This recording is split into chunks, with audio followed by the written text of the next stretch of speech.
In this video, we'll be learning how to cut and sew a button down shirt, just like you are seeing on your screen with this kind of collar. It's just that the length of mine will differ because mine is going to be a crop shirt, but it is a shirt that has this kind of collar and it is buttoned down. For mine, I'll be using this chantilly lace, and what I'll put into consideration so that I can know the quantity I'll be needing is the bust. Since this shirt will not extend to the hip, it's just the bust and waist. And mostly bust is always bigger than the waist. So whatever is big, if it's the person's waist, you consider the waist. If it's the bust, you consider the bust.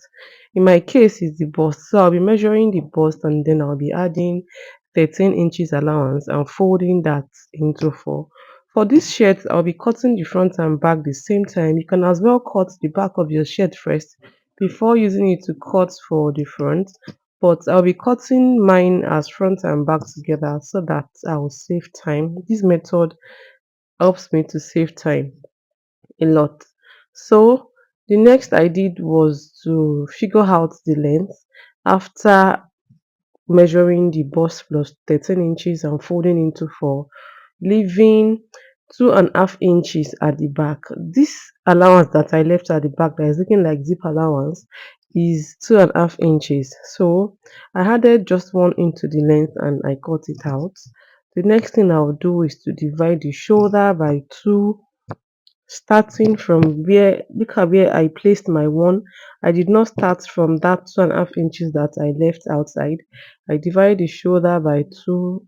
Added half-inch allowance. The half-inch is the allowance that I'll be using to attach the sleeve to this shirt. Then from where the shoulder stops, you divide the armhole by two and mark that as well. The next thing to do is just to measure 2.5 inches downward from where the armhole stops, and you'll be dividing your bust by four there.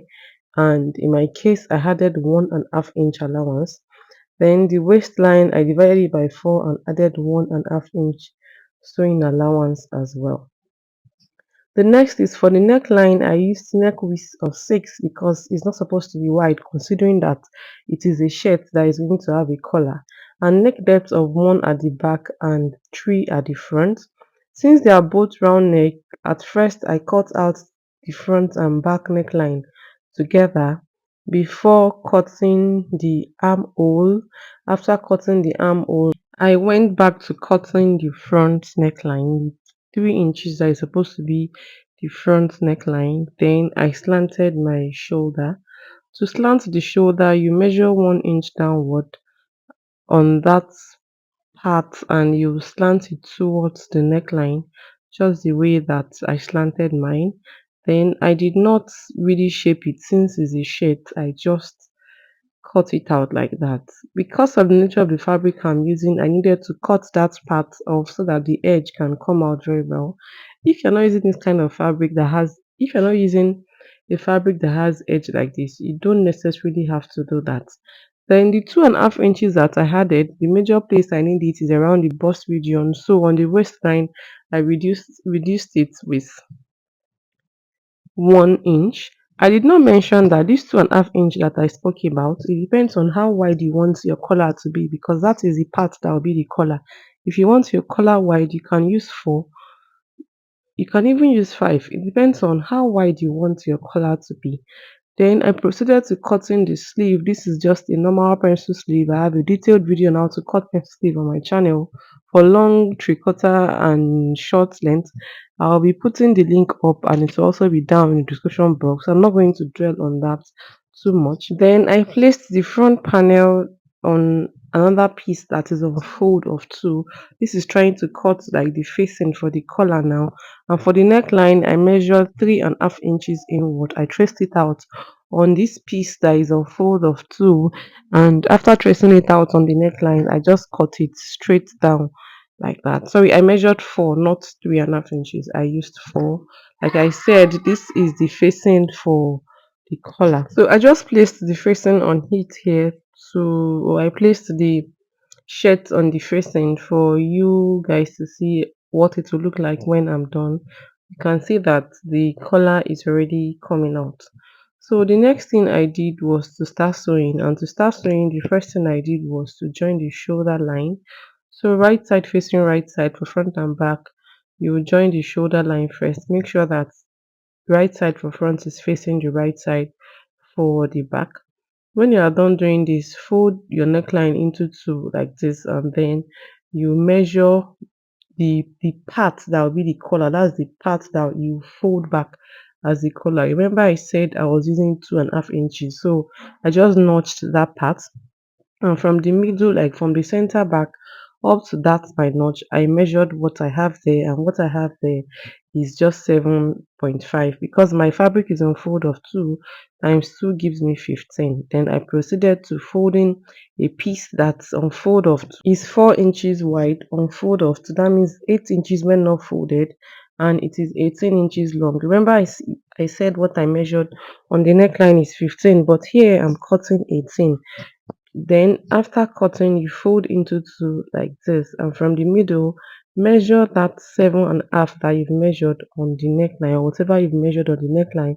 Add just half-inch allowance, and from that 7.5 plus half-inch allowance, cut it out just like I did. The reason I cut 18 is so that I can have that, like, so that the collar can be pointed, like I can have allowance to create room for that pointy part of the collar. So the next I did was to turn the two sides of the collar, and I notched the middle. I kept that aside. I brought back the body of the shirt. I folded it into two.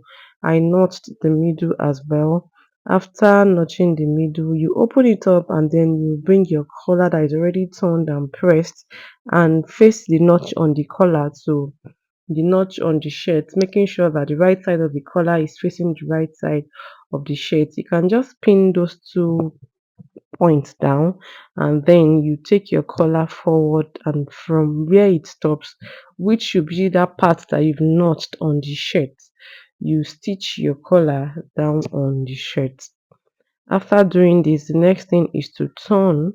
So you face that small piece that I cut, that I said is for turning the front collar to the front collar itself on the shirt, right side facing right side, and you will turn.